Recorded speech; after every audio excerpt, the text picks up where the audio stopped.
Every week, the Payne family cuts straight to the real financial story. The one question, Bob, everyone's asking is, are we in an artificial intelligence bubble? You've been through boom and bust. What do you think? No hype, no myths. Just what actually matters to your money. Does feel very similar to what we experienced in the 90s. Where are we, though? Are we in 1995, 1997, 1999? Listen to the Pain Points of Wealth on the Red Apple Podcast Network. Listen, all you New Yorkers. Excuse me. Taxi. Okay, man, we're looking around. This is the 77 WABC minicast.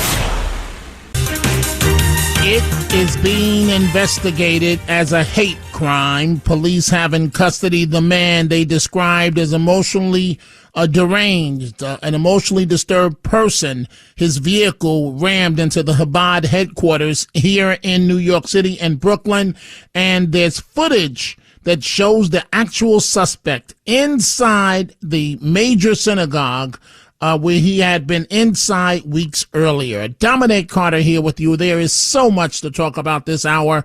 800-848-9222. As well, Minneapolis. Maybe this guy did want to be a martyr. The Midnight Show, I didn't have time to discuss this in terms of the breaking news that was coming out of Brooklyn. New video, as everybody in America knows now, shows Alex Pretty encounter with ICE agents 11 days before the killing.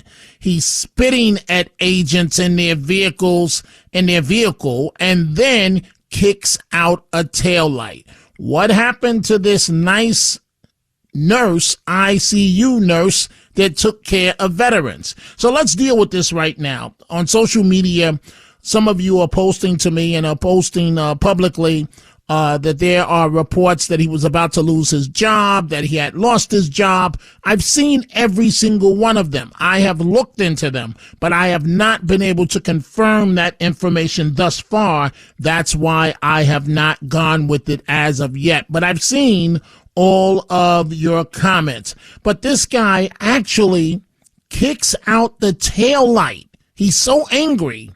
11 days before the shooting, kicks out the tail light on their SUV. And Mamdani's magic, I told you it was a con from day one. Now he's crying the budget blues. And he's stating a $12 billion budget gap, describing it in historic proportions.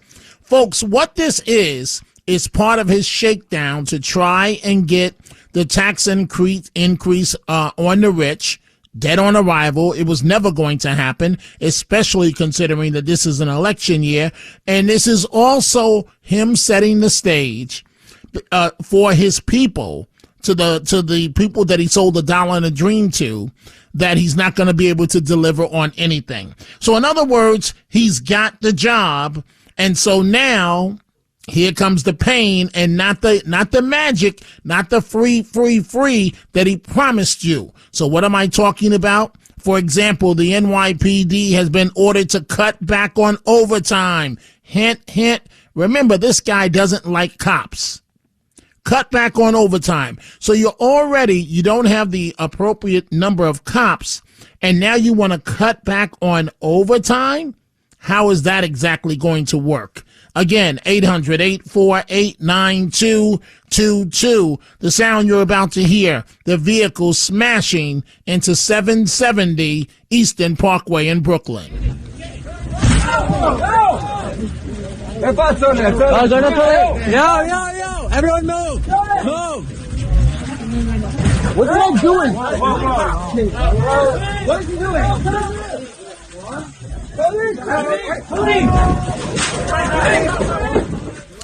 And so this obviously, if this man in his video of him having been inside the building weeks earlier, an impromptu bar mitzvah celebration, he was inside the building. So this raises concerns about security.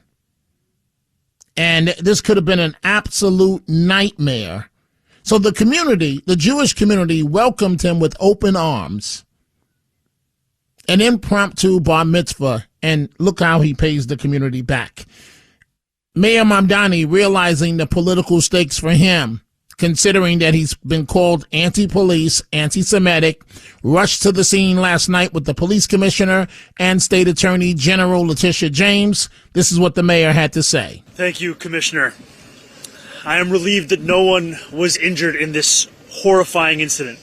This is deeply alarming, especially given the deep meaning and the history of the institution to so many in New York and around the world.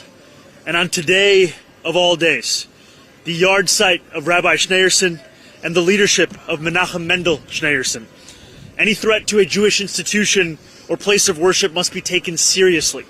Anti-Semitism has no place in our city, and violence or intimidation against Jewish New Yorkers is unacceptable.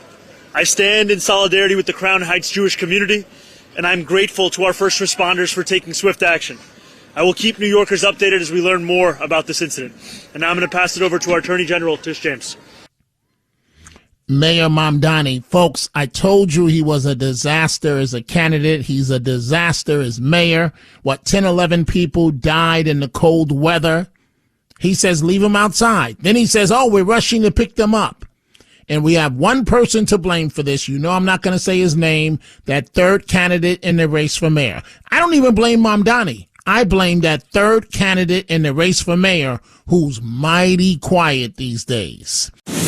That's a wrap for this minicast. Everything you need to know in 10 minutes or less. Short, sharp, and straight to the point. Don't forget to follow, rate, and share with your friends. For more bite-sized takes, go to WABCRadio.com/minicast and download the 77 WABC app. See you next time for a new episode. Stay curious, stay sharp, and keep the conversation going so you never have to wonder. What the heck is going on here?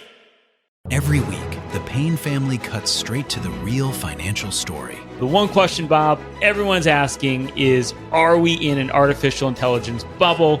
You've been through boom and bust. What do you think? No hype, no myths.